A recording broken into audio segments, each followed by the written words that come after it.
উজ্জ্বলা ফাউন্ডেশনের প্রতিষ্ঠাতা পরিচালক সামিয়া আফরিন বলেন, আমার ক্যান্সার ধরা পড়ে 2022-এর ঠিক এপ্রিলে। তখন কোভিড থেকে সবেমাত্র লকডাউন উঠছে এবং কিছু কিছু দেশ খুলছে। ওই সময় স্টেজ 4-এ ছিল আমার ক্যান্সার। এটা খুবই ভীতিকর ব্যাপার হয়ে গিয়েছিল আমার পরিবারের লোকজনের জন্য, কিন্তু ব্যক্তিগতভাবে আমার মনে হয়েছে যে এটা একটা অসুখ, এজন্য আমাকে লড়াই করতে হবে অথবা নিরাময়ের উপায় খুঁজে বের করতে হবে।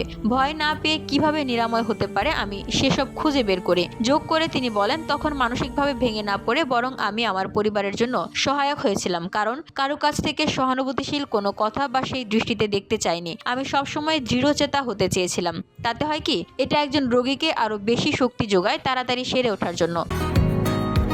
বসুন্ধরা, উত্তরা, বনশ্রী, কুড়িল ও বাড্ডা সহ রাজধানীর বিভিন্ন স্থানে অভিজাত ও অত্যাধুনিক মানের ফ্ল্যাট কেনার এক নির্ভরযোগ্য প্রতিষ্ঠান pleasant properties limited.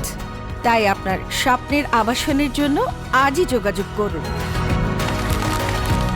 Pleasant properties limited, where destiny matches eventually.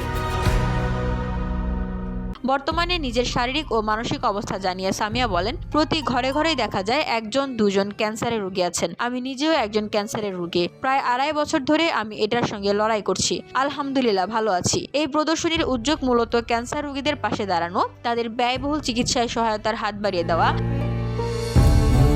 Samia বলেন, আমার কাছে মনে হয়েছে এটা ব্যয়বহুল চিকিৎসা পদ্ধতি এবং সবার পক্ষে ব্যয়ভার বহন করা সম্ভব না। এমনটা শোনার সাথে সাথে সবার ভেতর যে ভয় বা ভীতি কাজ করতে থাকে, সেই জায়গা থেকে একটা মানুষকে স্বস্তি দেওয়ার জন্য তার যদি আর্থিক সামর্থ্য থাকে তবে সে মানসিকভাবে একটু পরিত্রাণ পায়। তিনি বলেন, সবারই ইচ্ছে থাকে কিছু করার, সহায়তা দেওয়ার, কিন্তু ব্যক্তিগতভাবে এতটা সুযোগ হয় না। আমাদের যেহেতু কিছুটা জিনিস আছে যেগুলো পরিধেয় পোশাক, টেলিভিশন মিডিয়ায় কাজ করার সুবাদে আমাদের অনেক কাপড় পরতে হয়েছে এবং সেগুলো পুনরায় আর পরা হয়নি। তাই মনে হয়েছে এই কাপড়গুলো বিক্রি করে যে টাকা আসবে সেটা আমরা ক্যান্সার আক্রান্তদের চিকিৎসায় ব্যয় করব। এই ভাবনা থেকে বন্ধুদের জানালাম। সবাই সহমত প্রকাশ করেছে এবং একাত্মতা ঘোষণা করে তারাও এসেছে। সবাইকে সাধুবাদ জানাই।